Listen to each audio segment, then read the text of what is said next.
Estás escuchando Púlpito Reformado, la voz de la Reforma Protestante en Puerto Rico. Vamos a tocar el tema la venganza. La venganza, un tema ético importantísimo. Así que amigo y amiga que me escucha, busca tu Biblia, la palabra de Dios, la única regla de fe y conducta para discutir este tema tan pertinente, la venganza. En esta noche me acompaña el diácono Ángel Carrasquillo. Buenas noches, hermanos, y que el Señor les continúe bendiciendo. Y el hermano Andrés Martínez. Que Dios bendiga a los que nos oyen. Así que amigo y amiga que me escucha, busca tu Biblia, la palabra de Dios, y buscamos en Romanos capítulo 12, versículos del 17 al 21. Romanos 12, versículos del 17 al 21. El tema de esta noche, la venganza. No paguéis a nadie mal por mal. Procurad lo bueno delante de todos los hombres. Si es posible, en cuanto dependa de vosotros, estad en paz con todos los hombres. No os venguéis vosotros mismos, amados míos, sino dejad lugar a la ira de Dios, porque escrito está: mía es la venganza, yo pagaré, dice el Señor. Así que, si tu enemigo tuviere hambre, dale de comer. Si tuviere sed, dale de beber. Pues haciendo esto, ascuas de fuego amontonará sobre su cabeza. No seas vencido de lo malo, sino vence con el bien el mal. Amén. En esta noche hemos decidido tocar un tema de ética cristiana y de vida cristiana que hemos observado que es muy recurrente en la frustración de muchos creyentes, y es la venganza. Tomarse la justicia por sus manos, destruir vidas, revelando muchas veces secretos que los hermanos han confiado a otros en confesión, y cuando hay una molestia, algunas veces hasta simple molestia, lo sacan a relucir como un acto de venganza. Privarle a otros creyentes, por los propios creyentes, accesibilidad a unos beneficios, a puestos, bueno, en fin. He visto la práctica de la venganza y en muchas formas. Algunas veces cristianos que no saludan a otros. Bueno, ¿qué podemos decir? Buscando herir, no es tanto que haya una molestia pasajera, sino buscando herir, buscando la venganza. Desde el punto de vista bíblico, hermanos, en el Antiguo Testamento había un concepto de venganza personal conocido como la ley del talión. La ley del talión es un principio jurídico de justicia retributiva en el cual la regla imponía un castigo que era equitativo, se buscaba que fuera equitativo a la falta que usted había recibido, lo que nosotros conocemos como la ley del talión, ¿verdad? El famoso ojo por ojo, diente y diente por diente, como muy bien dice aquí nuestro hermano. Así que, por ejemplo, el Código de Hammurabi, uno de los códigos más antiguos que existe, el famoso Código de Hammurabi, calculado para el 1760 a.C., pues hablaba, por ejemplo, en la ley 195 establecía que si un hijo había golpeado al padre, se le cortarían las manos. En la ley 196 sostenía que si un hombre libre vaciaba el ojo de un hijo de otro hombre libre, se vaciaría su ojo en retorno. Y así era hueso por hueso, brazo por brazo, diente por diente, rotura por rotura. Rotura por rotura. Pero aquí el detalle, esto es importante, ¿verdad? Es que aunque hubiera una legislación, regularmente el que ejecutaba la venganza era la misma persona.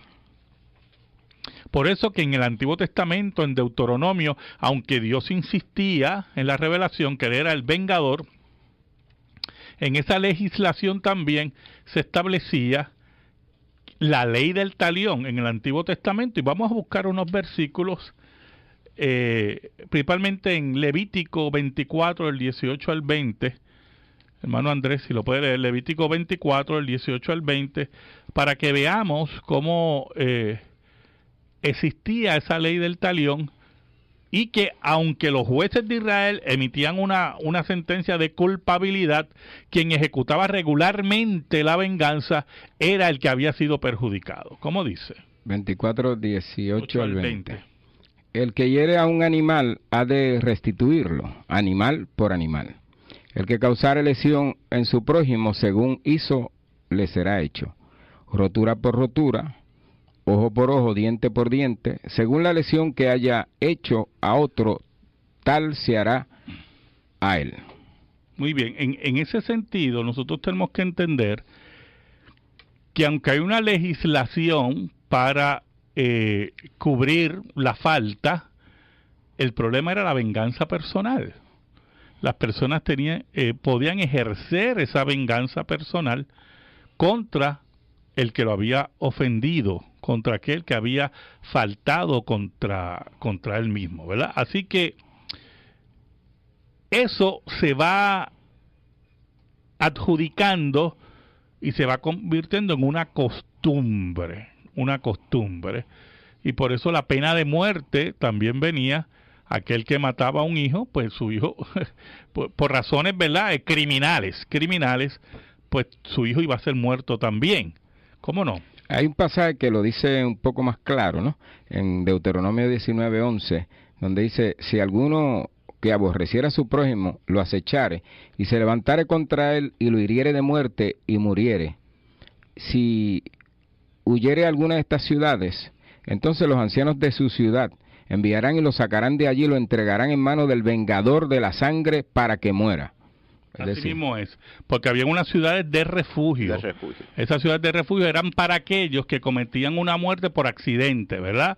Si usted estaba con un hacha y se zafaba el hacha y mataba a alguien, pues usted podía huir a las ciudades de refugio para refugiarse del vengador, de la persona que podía vengar. O sea, había todo un sistema legislativo, pero también una práctica de venganza personal y algunas veces venganza colectiva. Tenemos el caso de Josué, Andrés, del robo del lingote de oro y del manto babilónico. ¿De parte de quién hizo el robo? De parte de Amán. Amán se llamaba así. De parte de Amán. Y Amán entra, ¿verdad?, y roba ese lingote y roba el manto babilónico y trae desgracia a Israel. Acán se llamaba él. Acán, mejor dicho. Sí. Acán trae desgracia a Israel. Y Acán, cuando hace ese acto, Dios, mediante su revelación y mediante suerte, ¿verdad?, se llega hasta la familia de él. Y él confiesa su pecado delante de Josué, pero entonces toda su familia es reunida y el pueblo toma venganza apedreando a toda la familia y muriendo toda la familia. Por lo tanto, lo que queremos que ustedes vean que en el Antiguo Testamento se establecía la venganza personal a través de legislación y se permitía a la persona ejecutar esa venganza. Pero ¿qué ocurre? Cuando llega la revelación del Nuevo Testamento, el pacto cumplido, el reino inaugurado por Cristo, el concepto de venganza personal desaparece. Y hemos leído unos versículos muy importantes en esta noche para que entendamos que todo acto de venganza de parte de un creyente es un acto de pecaminosidad profunda, porque no solamente viene de una raíz de amargura y de odio, sino por conceptos de justicia personal que no son bíblicos. En ese sentido, cuando Cristo decía en el Sermón del Monte que si alguien te da una mejilla, pon la otra, lo que quería decir el Señor es que no podías tomar venganza personal. y tenías que entregar eso al Señor. Y al mismo tiempo, cuando nos dice aquí el versículo 17 de Romanos, dice, no paguéis a nadie mal por mal, procurad lo bueno delante de todos los hombres. Esa cita es muy importante porque el Evangelio nos enseña que aquel que nos maldice tenemos que bendecirlo, que aquel que nos persigue tenemos que orar por él. El Evangelio de Cristo es un cambio en la vida ética y es la manifestación del amor de Dios derramado en nuestros corazones por el Espíritu Santo. Y dice, eso que tú acabas de decir, en el mismo verso 14, dice, bendecid a los que os persiguen y bendecid y no maldigáis, lo mismo que Cristo había dicho en el Sermón de la Montaña, ¿no?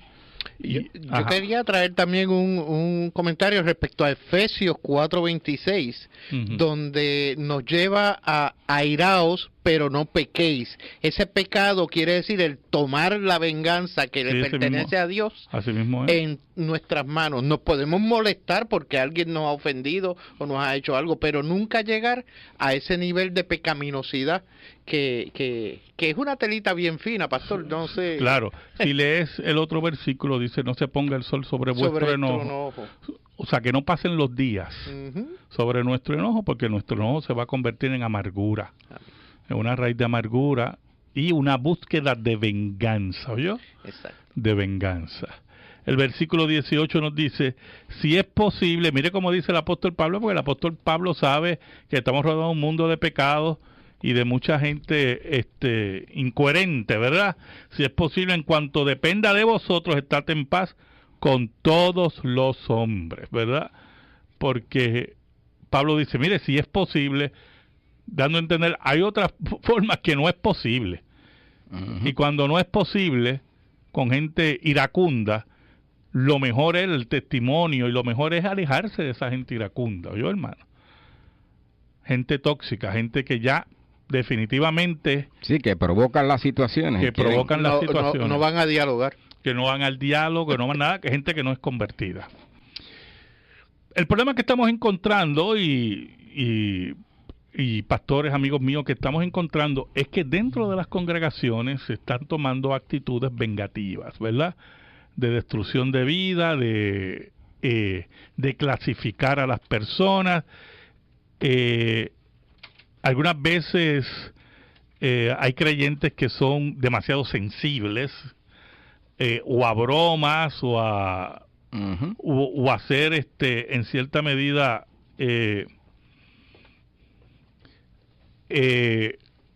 ¿cómo podemos decir? Son sensibles a la broma y también son sensibles a la reprensión. A la reprensión. Sobre todo, eso molesta más porque a nadie le gusta que lo corrija. Claro, claro. Entonces crean raíces de amargura y también actitudes vengativas. Y entonces viene el chisme, que es parte integral de la venganza, por regar algo en contra de alguien, o viene el descubrimiento, ¿verdad?, de pecados. Y yo me he encontrado con eso, de personas que me han dicho, no, porque yo le digo, bueno, pero la persona te confió eso a ti y tú quieres destruir su vida. Tú quieres destruir su vida, porque ya lo que hay a ti, dentro de ti es raíz de amargura, ya es odio, ya hay actitudes vengativas. Y esas actitudes vengativas son contrarias a la Escritura, son actos pecaminosos profundos que Dios repudia. ¿Y por qué Dios repudia? Porque mire, el versículo 19 de Romanos nos dice, no os venguéis vosotros mismos. Mire la prohibición, no os venguéis vosotros mismos. Nosotros no tenemos autoridad ni derecho a vengarnos por nosotros mismos, ¿oyó? Para eso hay unas autoridades gubernamentales, para que ejerzan justicia y nos hagan justicia, porque la Biblia dice que esos sí están preparados, esos son los señalados, el Estado está señalado para vengar. Y quiero que me acompañen a Romanos 13, y quiero leer del versículo 1 en adelante. Dice, sométase toda persona a autoridades superiores, porque no hay autoridad sino de parte de Dios, y las que hay por Dios han sido establecidas. Y mire quién dice eso, el apóstol Pablo, bajo el imperio romano que perseguía a la iglesia. De modo que quien se opone a la autoridad, a lo establecido por Dios, resiste, y los que se resisten acarrean condenación para sí mismos, porque los magistrados no están para infundir temor a los que hacen el bien, sino el malo.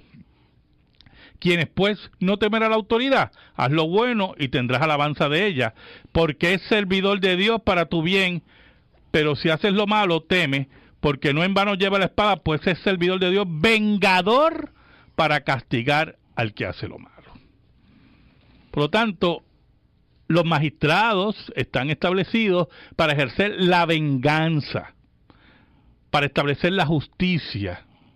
En las iglesias están, en el caso de las iglesias presbiterianas, los consistorios, ¿verdad? Para que usted lleve una queja si algún hermano lo ha ofendido, si hay algo terrible, ¿verdad? Pues entonces están para eso. Pero la Biblia prohíbe que nosotros tomemos venganza personal sobre cualquiera. Muchas veces, pastor, hablando o abundando en eso que acaba de decir, el hecho de que muchas veces el ser humano, por su condición pecaminosa, por su condición de analizar las cosas basadas en experiencias anteriores o en que yo conozco de tal cosa, oiga, juzga lo que él entiende, pensó. Un ejemplo, y con todo el debido respeto a Andrés, yo lo veo que me está mirando raro y pienso que él está asumiendo alguna actitud contra mí, y basado en eso me anticipo y lo juzgo. No puedo juzgar, porque eso me va a llevar quizás a esa raíz de amargura o a acrecentarla. Oh, sí, pero eso es ver, pero eso es un fariseísmo. ¿Cómo no? No, eso es un fariseísmo, cuando usted está viendo cosas que no tiene que estar viendo. Que no tiene que verlas, precisamente. Hay que estar viendo porque usted no tiene evidencia. Y eso también viene con el chisme, con el chisme. O sea, que están actitudes vengativas como están actitudes chismosas. Ahora, la venganza se une al chisme. No todo chisme trae venganza, pero toda venganza va a traer chisme, ¿oyó? Porque busca destruir la vida y busca la satisfacción de su justicia, lo que él considera que debe ser justo. Pero personas me han hecho preguntas, pastor, y le voy a poner un ejemplo muy terrible, ¿oyó? Muy terrible, pero terrible, para que entendamos la dimensión de esto. Supongamos que alguien, que Dios no lo quiera, pues viole a una hija de usted. Y usted sabe quién es la persona. Y usted lo denuncia a los tribunales y es arrestado. Y es llevado a los tribunales. Pero que usted sabe cómo es esto. Los tecnicismos legales de los abogados. Y los arreglos. O la persona sale libre, o la pena que se le echa no le satisface a usted.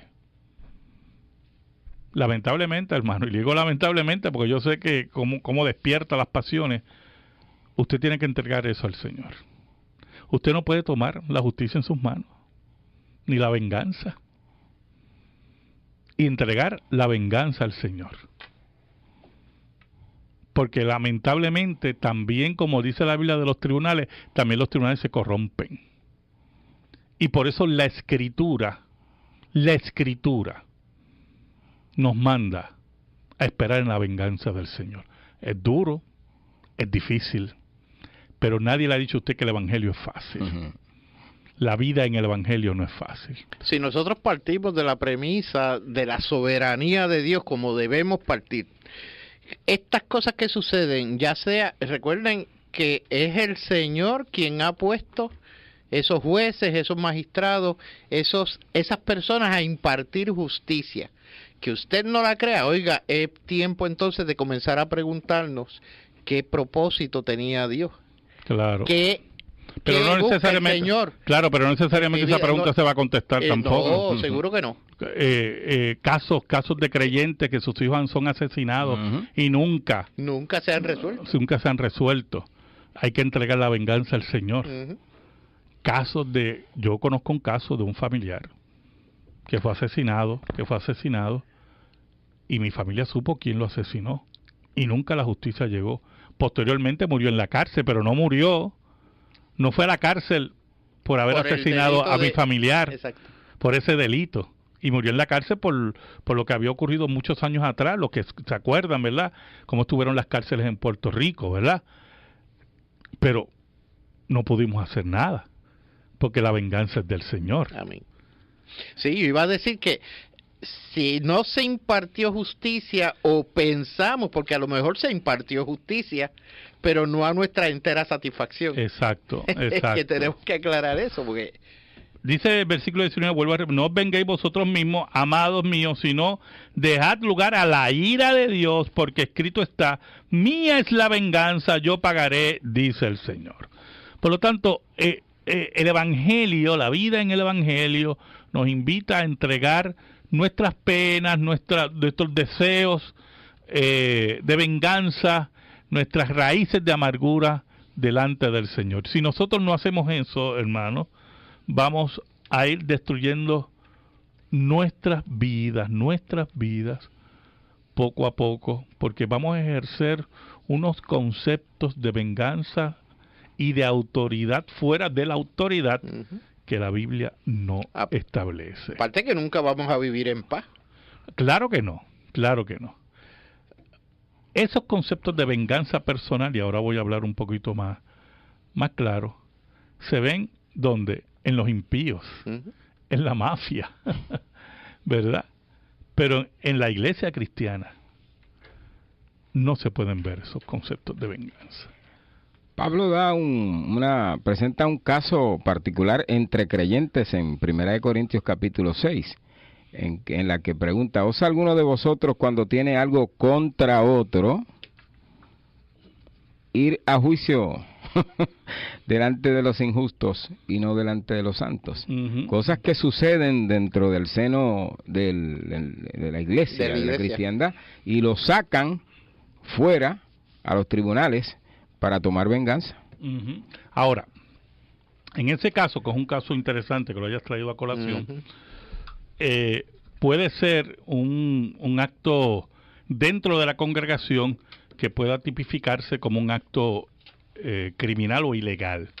Y si la iglesia no interviene, los tribunales. Sí, pero es importante lo siguiente. La iglesia que no interviene en eso es una iglesia criminal. Yo no sé qué usted hace ahí. ¿Oyó? Usted tiene que salir de esa iglesia, considerarlo una iglesia falsa, y la persona que lo trató a usted, considerarlo como un criminal y como un impío, y llevarlo a los tribunales. Así que, en ese sentido, tenemos una dimensión muy importante de discusión. Entonces, tengo una pregunta aquí del hermano José Figueroa de Carolina. Él pregunta si la teología reformada avala el llamado a la conversión. Bueno, depende de lo que usted llame el llamado a la conversión.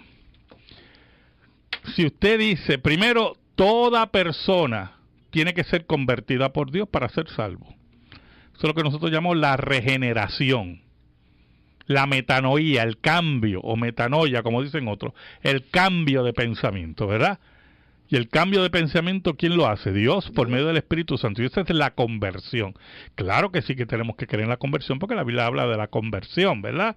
El cambio de vida. Claro que sí. Ahora, si lo que estamos hablando es de pasar al frente, pues mire, no.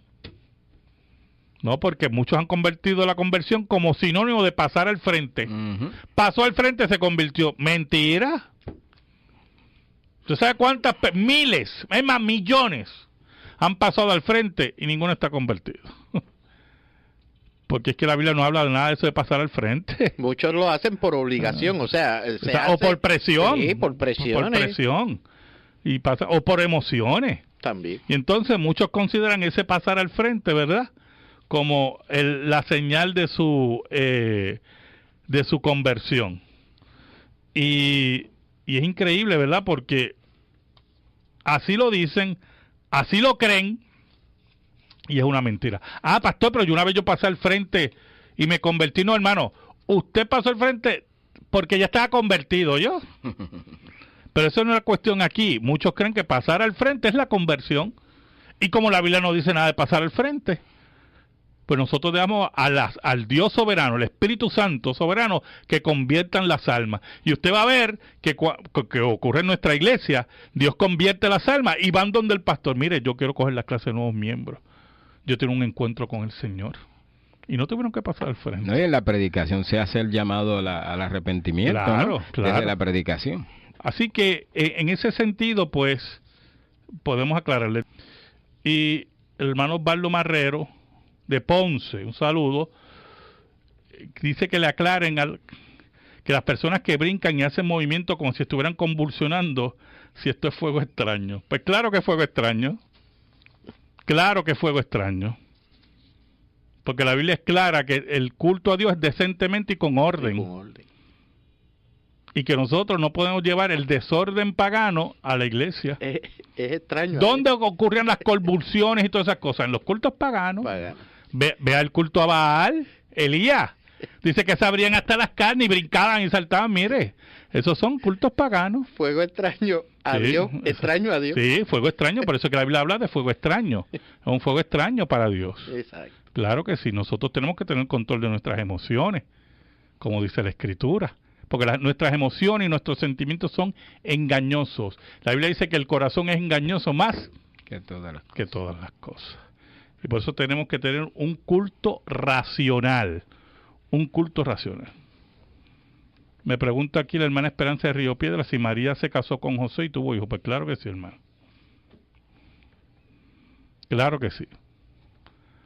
Que siguen diciendo que es virgen. Bueno, usted puede hablar de María Virgen desde el punto de vista histórico en relación al nacimiento virginal. De Jesús. Claro, pero desde el punto de vista bíblico y de la vida marital normal, María posteriormente tuvo una vida marital normal con José. Y a la luz de la Escritura creemos que tuvieron más hijos. Claro que sí. Ahora, todo indica que José era mayor que María. Todo te da a entender que José era mayor que María. Por eso usted ve que José no se menciona después. Mire, José se menciona al principio y nunca más se vuelve a mencionar. Y María usted la ve con sus hijos. Y la ve sola. Porque era una viuda y que aparentemente no volvió a casarse. Y la última mención que tenemos desde el punto de vista histórico de María la tenemos en Hechos. Que estuvo con los cristianos inicialmente. Ahora, que podemos llamar María Virgen desde el punto de vista de afirmar el nacimiento virginal, pues claro que sí. Claro que sí. Las confesiones muchas veces llaman a María Virgen en ese sentido. Que María tuvo un parto virginal. En el concepto de que no hubo intervención de varón para la concepción del Hijo de Dios. Está en la postrimería de nuestro programa. Queremos ver el versículo 20 de Romanos. Dice, así que si tu enemigo tuviere hambre, dale de comer. Si tuviere sed, dale de beber. Pues haciendo esto, ascuas de fuego amontonará sobre su cabeza. Y qué difícil es eso, ¿verdad? Que el que te persigue, si tiene hambre, dale de comer. El que te odia y te hace la vida imposible, ora por él. El que te maldice, bendícelo. Dice Cristo. Eso es lo difícil del Evangelio. Eso es mire, para muchos terrible del Evangelio. La otra mejilla. Sí, porque es renunciar, es que, ¿en qué sentido hablamos de renunciar a nosotros mismos? Negarnos a nosotros mismos. Y permitir que el Señor tome la venganza y tome su lugar como juez. Y tome control de la situación. Y que nosotros vayamos caminando de santidad en santidad. Pero muchos cristianos no entienden esto. Y son como los impíos. Por ejemplo, hermano, vamos a ponérselo, ¿verdad? Más difícil. Y si usted está en una carretera así y ve a su enemigo que se le explotó una goma y necesita ayuda, usted va a hacer como los impíos, le va a pasar por encima. O le dice, mira, que se lo lleva el diablo. Le va a decir, bueno, que te pase. Cosas así. Eso es venganza. Esto es difícil. Nadie le ha dicho que esto es fácil. Usted se cree que para mí es fácil. Pero eso es lo que dice la Escritura. Pero estamos rodeados de impíos dentro de las iglesias y carnales dentro de las iglesias que lo que fomentan es el chisme, la venganza, el odio. Y esa gente tiene que ser extirpada de nuestras congregaciones, porque son manchas en nuestros ágapes, dice Judas. El versículo 21 dice, no seas vencido de lo malo, sino vence con el bien el mal. Y muchas veces lo que queremos es que justicia inmediata. No, y a favor de nuestro, o sea, que no es a favor... Bueno, pero que si uno ve si justicia va a ser a favor sí, nuestro, sí, ¿verdad? pero no, lo que me refiero es ante una situación X, queremos la justicia y que sea en la forma y manera que nosotros establecemos. Y lamentablemente eso no es así. Sí, todo lo que hemos estado diciendo, entre otras cosas, es que no podremos evitar el querer, el sentir la pasión de vengarnos. Claro. Eso. Pero sentirla ya es pecado. Ciertamente. Quiero que usted sepa. Eso es así. Que Cristo lo dijo. Eso es así. Si solamente piensas de tu hermano que es qué, fatuo, ya eres qué. Ya eres un criminal, un homicida. Un homicida. Un homicida. ¿Oyó? Es como ¿Cómo usted va a luchar contra ese sentimiento? Y la forma de luchar contra ese sentimiento, aparte de orar, es accionar, dice la Biblia. Es acción. Sí, es tomar el toro por los cuernos. Claro, si tu enemigo tiene hambre, dale de comer. Mire qué cosa dura. Yo no lo voy a negar. Mejilla, pastor, poner la otra mejilla. Poner la otra mejilla. Poner la otra mejilla. Porque la venganza, ¿verdad? No es del Señor. Pero, lamentablemente, hermano, no queremos oír al Señor. Y nuestras iglesias se destruyen por venganzas y por chismes. Y queremos destruir la vida de nuestros hermanos. Queremos destruir sus familias, sus matrimonios, sus hijos. Esos son manchas en nuestros ágapes. El llamado del Señor en esta noche para ti es que descanses en paz, que perdones a tu hermano, que no tomes venganza contra él, que camines en el Señor, como debes caminar según la santidad del Señor. Y si es alguien que tú consideras que ha hecho una falta contra ti, llévalo, ora y llévalo ante a las personas en la iglesia. Pero si es alguien fuera, deja que el Señor, y no tienes los medios para tú ser remunerado en justicia, deja la venganza al Señor.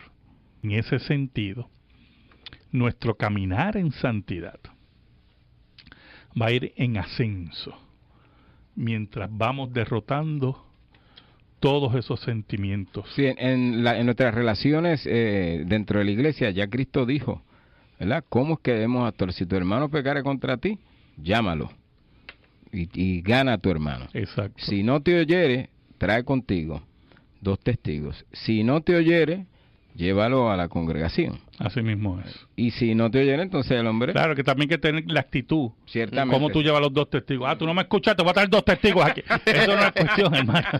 Aquí tenemos que bregar porque estamos en un mundo de pecado. Sigue el consejo del Señor. El Señor nunca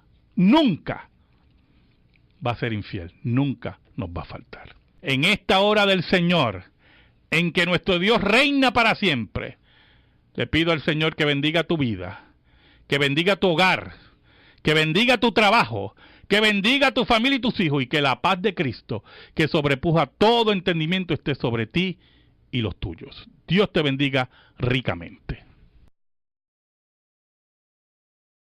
Y cuando hay una molestia, algunas veces hasta simple molestia, lo sacan a relucir como un acto de venganza. Privarle a otros creyentes, por los propios creyentes, accesibilidad a unos beneficios, a puestos. Bueno, en fin. He visto la práctica de la venganza y en muchas formas. Algunas veces cristianos que no saludan a otros. Bueno, ¿qué podemos decir? Buscando herir, no es tanto que haya una molestia pasajera, sino buscando herir, buscando la venganza. Desde el punto de vista bíblico, hermanos, en el Antiguo Testamento había un concepto de venganza personal conocido como la ley del talión. La ley del talión es un principio jurídico de justicia retributiva en el cual la regla imponía un castigo que era equitativo, se buscaba que fuera equitativo a la falta que usted había recibido, lo que nosotros conocemos como la ley del talión, ¿verdad? El famoso ojo por ojo, diente y diente por diente, muy bien dicho. Pues haciendo esto, ascuas de fuego amontonará sobre su cabeza. No seas vencido de lo malo, sino vence con el bien el mal. Amén. En esta noche hemos decidido tocar un tema de ética cristiana y de vida cristiana que hemos observado que es muy recurrente en la frustración de muchos creyentes, y es la venganza. Tomarse la justicia por sus manos, destruir vidas, revelando muchas veces secretos que los hermanos han confiado a otros en confesión. Versículos del 17 al 21. Romanos 12, versículos del 17 al 21. El tema de esta noche, la venganza. No paguéis a nadie mal por mal. Procurad lo bueno delante de todos los hombres. Si es posible, en cuanto dependa de vosotros, estad en paz con todos los hombres. No os venguéis vosotros mismos, amados míos, sino dejad lugar a la ira de Dios, porque escrito está: mía es la venganza, yo pagaré, dice el Señor. Así que, si tu enemigo tuviere hambre, dale de comer. Si tuviere sed, dale de beber. Estás escuchando Púlpito Reformado, la voz de la Reforma Protestante en Puerto Rico. Vamos a tocar el tema la venganza. La venganza. Un tema ético importantísimo. Así que, amigo y amiga que me escucha, busca tu Biblia, la palabra de Dios, la única regla de fe y conducta para discutir este tema tan pertinente, la venganza. En esta noche me acompaña el diácono Ángel Carrasquillo. Buenas noches, hermanos, y que el Señor les continúe bendiciendo. Y el hermano Andrés Martínez. Que Dios bendiga a los que nos oyen. Así que, amigo y amiga que me escucha, busca tu Biblia, la palabra de Dios, y buscamos en Romanos capítulo 12.